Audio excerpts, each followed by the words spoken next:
ഇല്ല പോയിട്ടാ. അപ്പോയിട്ടിന് എന്നാ കത്ത് തരുമ്പോഴാണ് ഞാൻ അറിയുന്നത്. സ്കൂളിൽ പഠിക്കുന്ന കാലം തൊട്ടേ നീ തന്നൊരു മയിൽപ്പീലിത്തുണ്ട് നിന്റെ കൈയക്ഷരം പറഞ്ഞൊരു നോട്ട് ബുക്കും നിന്റെ ഒരു ഫോട്ടോയും മനസ്സിൽ വെച്ച് നടന്നോല ഞാൻ.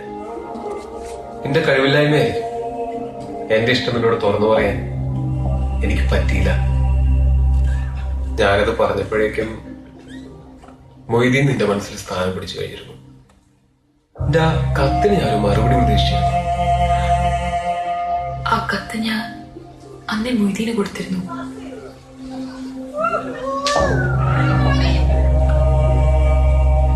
എന്തായാലും കഴിഞ്ഞത് കഴിഞ്ഞു. ഇത്രയും കാലം വിവാഹം കഴിക്കാതെ ഞാൻ കാത്തിരുന്നതും വെറുതെ ആയില്ലല്ലോ. മറ്റൊരു പുരുഷനെ ഓർത്ത് 10-20 വർഷമായി കാത്തിരിക്കുന്ന പെണ്ണാ ഞാൻ. വിവാഹം കഴിക്കാൻ മാത്രം അത്രയ്ക്ക് ഇഷ്ടമാണോ പോയിട്ടുണ്ട്? ഒരു ത്യാഗം ചെയ്യാൻ വേണ്ടിട്ട് ഈ വീട്ടിലേക്ക് കയറി വന്ന ആളല്ല ഞാൻ. എന്തായാലും നിന്റെ മൊയ്തീനെ കെട്ടിച്ചു കൊടുക്കലെന്ന് ഉറപ്പാണ്. നിന്റെ കണ്ണിന്റെ മുമ്പിൽ നിന്റെ ജീവിതം ഇങ്ങനെ തകരുന്ന കാണാൻ അതിനുള്ള മനസാക്ഷി എനിക്കില്ല കാഞ്ചന. ഈ ലോകത്തിൽ മറ്റെന്തിനേക്കാളും നിന്നെ ഞാൻ സ്നേഹിക്കുന്നുണ്ട്. എനിക്കറിയാം പോയിട്ടാ. പക്ഷെ അപ്പോയിട്ട് എന്നെ സ്നേഹിക്കുന്നതിനേക്കാൾ 1000 ഇരട്ടി ഞാൻ എന്റെ മൊയ്തീനെ സ്നേഹിക്കുന്നുണ്ട്.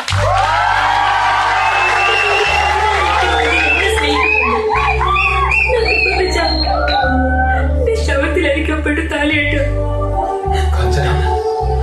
ഇനി 1000 വർഷം ഈ രാജ്യം കിടന്ന് നരകി മരിക്കേണ്ടി വന്നാൽ എന്റെ മൊയ്തീന് വേണ്ടി ഞാനത് ചെയ്യും.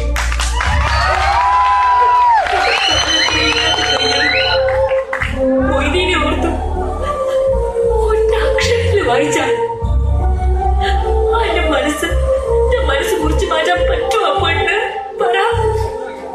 ലോകത്ത് ആർക്കെങ്കിലും കഴിയോ? പറ.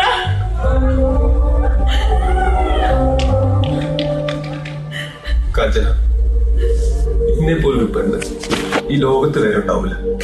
ഈ മൊയ്തീന്റെ ഭാര്യ.